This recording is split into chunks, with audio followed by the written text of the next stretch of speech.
Okay, welcome everybody to Barbie Dolls of the Week. We're doing our first interactive video with a viewer, is somebody I know from Facebook as well, Rafael. And Rafael, why don't you just introduce yourself and say a few words about what about you? Okay, well, my name is Rafael, as everybody knows by now. I got a Facebook page. It's called Friends and Fashion Dolls, and I'm from Puerto Rico. I am 50 years old. I just turned 50 last month, um, and I've been collecting since my mid 20s. Okay. Um, Barbie is being the first and the foremost, in my collection. Uh-huh. And as time went by, I kind of like start buying other fashion dolls like Darcy and Gem, and I like the generic fashion dolls too, like the ones that they made at Sears, Oh Lindsay, and no. whatnot. So my collection pretty much goes all over the place. I mean, Barbie started it, but I just went like all over the place with my collection. So let me ask you this. So when you started, were you living in Puerto Rico at the time? Actually, I started early in my 20s, and I was in Puerto Rico. In Puerto Rico is very different from here from United States. So collecting dolls is really like a forbidden. It's like a taboo kind of thing. Okay. So I started collecting Ken. As a matter of fact, I didn't start collecting Barbie in the beginning Yeah. because Ken was more like acceptable as a Yeah. doll collecting for a guy than a Yes. Barbie would be. But I moved to Florida in 1992, Uh-huh. and then everything went crazy. Eh, you know, Yeah. after after that, I started buying all the dolls that I remember from childhood. That of course I couldn't have because being a guy, I wasn't allowed to play with Barbie, of course. So yeah, I mean, ever since 1992, I've been buying like nonstop. So when you said you went back and bought dolls from your childhood, would that have been the '80s dolls when you No, actually, the 70s. the '70s? Okay. 70s, yeah, because I remember my first encounter with a Barbie doll was with the was a girl in school, actually, in first grade, and she had a Malibu Barbie. Mm-hmm. And as soon as I saw, I fell in love with that doll, and I begged my grandma, which was the one that actually spoiled me the most. And no, I mean that's I couldn't play with a doll, period. Right. So, I always have that in the back of my mind. And actually, when I first moved to Florida, I started buying, dolls like the Malibu Barbie and the Superstar Barbie and so forth and so on. And it was kind of like a way of me like reconnecting with my childhood Mm-hmm. somehow. Yeah. Yeah. Oh yeah, absolutely. Well, so when you now currently you're living in where? In Colorado. Okay, so I think you had moved from Florida to Colorado, didn't you? Yes. Yeah. Okay. 3 years ago. How many? Two? Three years. Oh, 3 years ago. Three Okay. years. Yeah. That must have been a lot to move. Oh, it was horrible. Let me tell Oh, you, I it was can't a horrible experience. Yeah. imagine. So, do you specialize in any particular era or type of Barbie? Obviously, we can see a few things behind you, vehicles and some. I see a Dream Glow and an umbrella there. Yeah. So, do you specialize in any particular era? Well, to the dismay of so many collectors that like vintage and mod and whatnot, I Mm, usually stay within the 70s and 80s. yeah. And the main reason for me collecting that era is because that's what I remember from childhood. Okay. So that's what's really called me, when it comes to collecting. I like vintage. Don't get me wrong. I do like the mod era. They're like beautiful dolls and they're like very well made. Mm-hmm. But when it comes to that sentimental attachment, Mm-hmm. I stay within the what I remember from when I was a kid. And I think that's probably fairly common, although some people branch out. But my favorite are the first ones I dealt with, which was the '80s, very early '80s at first, and then just up to at least maybe '86 or '87, 80 to '86, '87. And there's obviously dolls I like after that too, but that's my favorite one. So no, I totally understand that. Now you also, as we see behind you, have vehicles. I know I have some vehicles, but do you do? I believe I know you do restoration of some items. So can you tell us about the restoration aspect of what got you started in that, and a little bit about what you do for that? Well, I basically started, like I said, I was in my early 20s when I started collecting, and I didn't have the same budget that I have now that I'm a grown adult. And Right. so I actually started buying toys that they needed some TLC. Uh-huh. So I started experimenting with like spray paints and whatnot.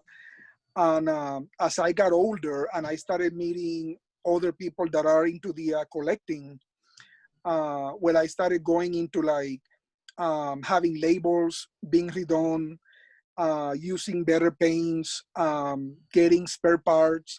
So I mean, basically, I don't discard any toy on just how they look like, because I mean I know I can fix it. I Sure. know I can fix it. I have done a few dream houses, the A-frame dream Right. houses, Mm-hmm. and I've done many of the Barbie Corvettes and the pools and whatnot. I mean, I just love repaint and making them look fresh. Well, and I have to give you credit for, I know some years back I had seen all your white shelf bookshelves and things, and I'm not exactly a big fan of white shelves, but I was so impressed with how it looked. That's how I ended up getting white shelves behind me, was based on your inspiration. So thank you again for that. I already had two bookshelves in here that were a dark color, so they're not white, but the shelves are. So I really liked it. And back to the restoration for a minute. Now, on the subject of the A-frame houses, I've seen some of your restorations, and it's just amazing what you've done with some of those. I mean, you take them when they're pretty faded, let's say, sometimes, or whatever else might go wrong. I don't know. And you make them look new.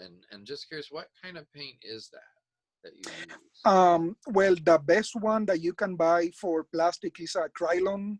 Mm, In my experience, there's actually a Rust-Oleum paint that you can also buy, but Krylon have a better. Um, it actually stays better on plastic than Rust-Oleum for some reason. okay. And the dream houses, as you know, they have those columns, the Hmm. column covers, and those actually cracked and they're like in bad shape. And I mean, once they cracked, the only thing that you can do is actually put. I use masking tape, and then I paint over the masking tape. So once you actually fold it and put it back in place, you never notice that there's Huh. masking tape in there, Oh gosh. because the columns are, they're so old that actually they become brittle, they yellow, they crack. I had a bad experience not long ago that I bought a dream house, Uh-huh. and I took all the columns and I put them in a box. Right. And like after a few months of when I decided to restore the dream house, I went to get the box, and they were all like pretty much cracked. They were pulverized. So I mean, they're really delicate. They're hard to find, Yeah. and when you find them, they're really expensive. Yeah. But they're not impossible to restore. I see. Mhm. Well, and I've also seen you restore some of the campers, or what's that Yes, other vehicle, the Star or something? the Star Traveler. Yeah, Star Traveler. Yes. Those, do you find those often? I mean, are they pretty easy to find, but they're usually in bad shape? Or? Well, they're fairly easy to find, as they were actually manufactured for a few years. Hmm. If I'm not mistaken, the Star Travelers, they started being manufactured in '76, Yeah, sounds about and they were available all the way to like '83, '84, with some little variation. And you can find them fairly cheap, depending on how they look like. The how the labels look like, if they're missing parts, whatnot. right. And I have a friend of mine that she actually took all the labels from one of my Star Travelers, and she fixed them in Photoshop, and she made them look fresh. Okay. So you can actually reprint those labels and make that. I mean, you can actually make it look really spectacular. So is that just on a sheet of like a solid sheet and you just cut out what you need for whatever E- shape it is? yeah, she actually, well, I went to a place called, that was back in Florida, a place called Kinko's, Uh-huh. which is kind of like an Office Max Yeah, King, you kind of said place. Kinko's. Yeah, that's I'm familiar with them. Yes, and I have them printed in a glossy. It's label paper, but it's like a glossy label paper, Okay. and they can be quite pricey as the size of the sheet. It's pretty massive, Okay. but you cut them out.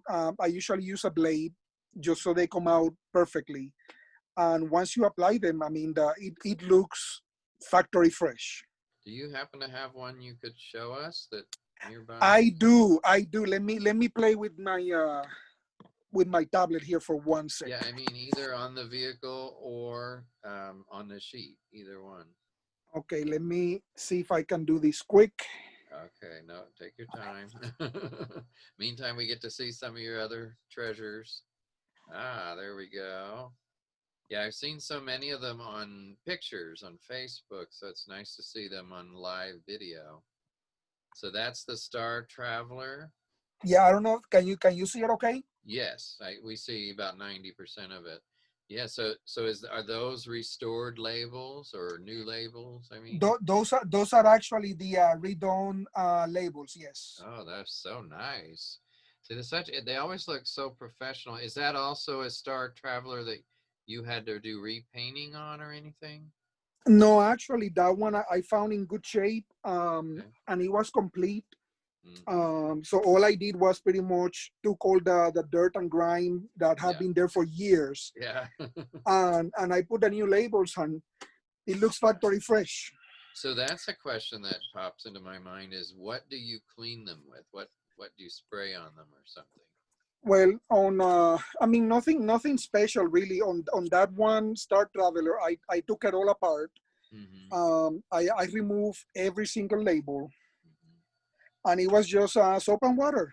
You know, nothing So nothing really special. yeah, okay. The old labels that you removed, were they in bad shape, I assume, or they're kind of ripped or Well, some of them were dried, and usually when the labels are dry, they come right off in one piece. So in that aspect, it was easier for my friend to redo the labels as they were coming out in one piece. sure. The ones that actually got ripped in the process, she actually fixed them. So I mean, let me tell you, she is something else. I mean, she Yeah. actually can do magic with the labels. Ah. But yeah, I mean, I took all the labels, and the ones that they were ripped, she fixed them, and she put them in a scanner. She scanned them. She recolored them. Mm-hmm. She made them. Well, I mean, they're, well. You can see the result. Yeah, that's amazing.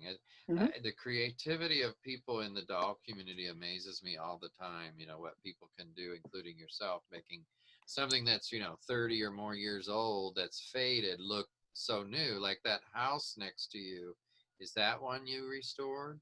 Actually, yeah. I don't know if you can see it from here. Uh huh. Yeah, that one dream house that you see there, that was actually completely redone. It was when I bought it, it was all yellow. Yeah, faded. The roof was in such shape. I mean, it was. I got it for $20. Let's put it that way. Right. It was in bad shape, and I found the paint. I have to actually go back and check. I think it was colonial red, if I'm not mistaken, the one that I used for the roof, Yeah, and I did all the panels in white. yeah. And luckily, the floors they actually they were fairly yellow. Oh. They actually retained the factory color, Uh huh. but everything else from the roof to all the panels, everything was repainted. Okay. The columns were redone, and if you actually look at it, you would never know. No. Now, how long does something like that take you? It took me a weekend. Oh, not It took bad. me like, yeah, it was just like a 2-day process Does because that include redoing the columns, some of the columns? Yes, actually, back then when I redid this house, I was in Florida, and you know that Florida is really really hot. Yeah. So when you spray paint those panels outside, they dry in 30 minutes, Oh my pretty goodness. much. Yeah. So yeah, so actually, it took me 2 days to Yeah. redo the whole entire house. So speaking of that, just a quick question about living in Colorado. So how's the weather and you getting along there? Well, I mean, after 3 years, I got used to it. Yeah. In the beginning, to be honest, I didn't like it. Yeah. But after 3 years, I got a good job, and I made friends, and of course, well, you kind of like start falling into place. Right. But when it comes to the restoring, unfortunately, the weather doesn't allow me to restore anything during winter. Right. So I have to wait till summer to Yeah. actually be able to do my repaints and whatnot. Mhm. Well, now let me ask you this question because this is a question that I ask every doll person I talk to because to me it's the biggest challenge in doll collecting for me and for a lot of people is about space and Hmm. storing things because we do tend to buy more as time goes on. We don't usually stop buying. Now sometimes we sell, like me, I sell from a little here and there. But what do you do? Do you have any tips and tricks you can share with us about storing your collection in your home? Now, if you have like me also a storage unit, that's different. I just mean within your home, what do you do to best utilize the space? Well, right now, fortunately, this house that I'm living in right now, I got plenty of space. Hmm. I have a basement, Yeah. which is where I have my collection right now. And in the basement, there's like two storage areas that actually go like underneath the Uh-huh. stairs from the Uh-huh. house. Uh-huh. So I'm fortunate that I do have plenty of storage here. Good. Now, in the house that I had before, I actually had to rent a unit, Yeah. and I had to actually every time that I want to have something new in display, I have to go to the storage, grab it, come home, and so forth and so on. So I actually feel fortunate that I do have everything here. Uh-huh. Now, my actual doll room right now is not really big. Mm-hmm. So what I do, I rotate displays like every maybe 6 months, 7 months or so. Mm-hmm. So I take some houses apart and I bring other ones. So I keep on rotating in order Okay. for the collection to look fresh and for because I cannot display everything at once. It's No, no, just no. impossible. Yeah. But you pretty much have everything in one room, it sounds like, except what's in closets or something. Yeah, actually, yeah, everything is in one room. I'm always being a believer of not having things all over the house. I mean, there's nothing wrong if people like that. I mean, just more power to you. Yeah. But I actually like to have everything confined into one room, Right. just to have the house clean, looking Mm-hmm. tidy and whatnot. And in order to conceal it, because I don't want people coming in and to see all kinds of dolls and stuff all over the place too. So Right. Yeah. Yeah. I mean, let's say somebody comes in to do service on something. Well, it doesn't necessarily. I don't. That's the way I am too. I'm kind of careful about who I let see because it's not about to me. That's not about being like ashamed or something at all. It's about privacy because when you have over in my case I'm over $1,000 at this point in boxes and not in boxes. Well, somebody could look at that as a target for a robbery. yes, definitely. That this, I mean, and it's probably not, but you just never know. So I'm just careful about it. And unfortunately, I don't have a room big enough to put everything in one, but if I did, I sure would. So yeah, I do have them in several rooms and in one closet. I have a big linen closet that we don't use as a linen closet. It's a doll closet. So, you do what you have to do, and I think you make the best of it. But what I like is, like you said, you have a lot of nice displays. Um, and I'm just curious, how many bookshelves do you have, like the ones we're seeing behind you? Um, I think I have like around 15 or 15. so. So that Yeah, must be I a got. pretty big room Well, for actually, this. it's not that bad. I mean, I wish it was bigger, of course, Right. but it's not really that bad. Nice. This Yeah. this was actually a basement that the previous owners redid into like a living area. Yeah. So I do have plenty of space. But the bookshelves, they do take some space. Yeah. They do take space. Yeah. Well, especially 15. Yeah. That's- but hey, like I said, because this room that I kind of consider my main doll room, but it's definitely not the only one, is not that big. It's like a small bedroom, and I use it as an office and a doll room. But yeah, I would love to have a finished basement, or I've seen some of our doll friends that have finished attics that they even use that are, I guess, climate controlled or heated and all that. So yeah, there's so many good ideas that I think people can get from collectors such as yourself and just everybody else that they interact with. And just to say it again, your Facebook group that you have is called what? It's friends and fashion dolls. Friends and Fashion Dolls. So, Hmm.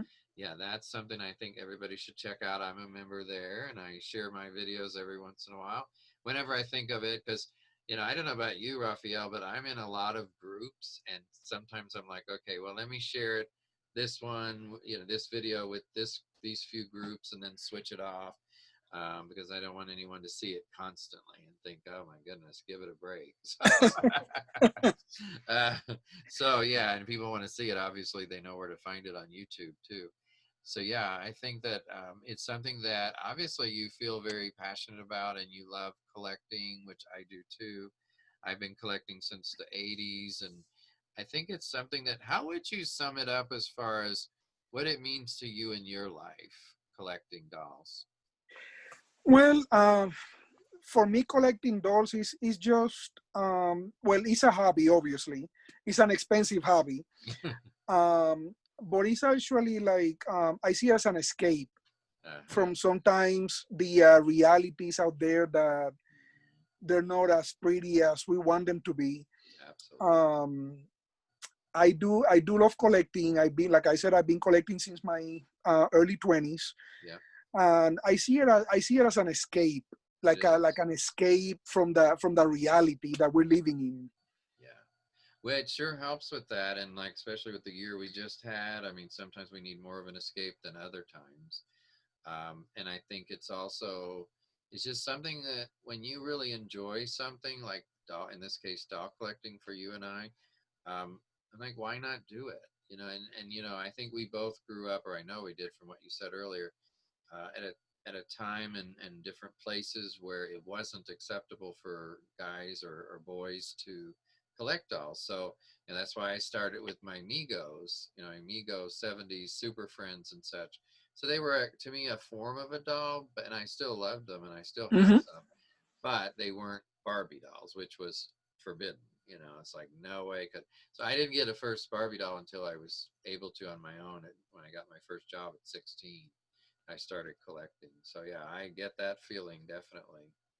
Well, Rafael, I want to thank you for joining me today. Is there anything else you would like to add before we say goodbye to the viewers? Well, I mean, I just want to say to new collectors out there that there's a lot of pressure. I notice from being in different boards and whatnot on Facebook and whatnot.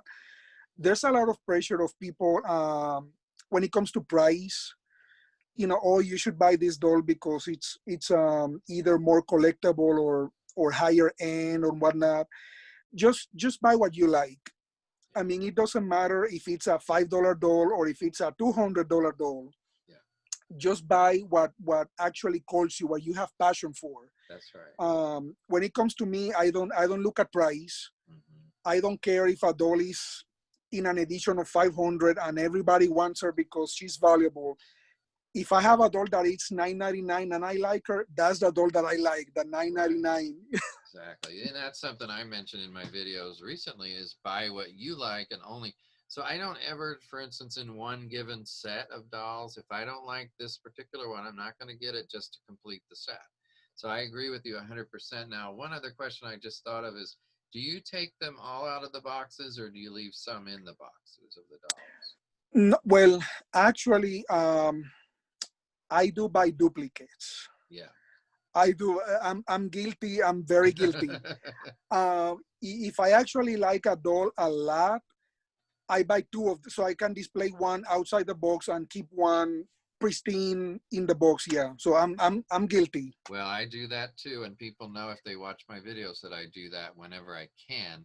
And also, I try to get deals. I'm a deal maker and deal finder. So yeah, I do that too. Like for instance, this doll here. I think it might be Publicity Tour Barbie from the Hollywood collection or some one of those. So I've got one of her in the box, and I've got one out now. This one here that's Hawaiian. No, I only have this one, and I still have her box. Same with Golden Dream Christie that I saw there on the house behind you. So I have Golden Dream Christie, and I still have her box, but I don't have one in the box. I mean, that's a very sought after doll.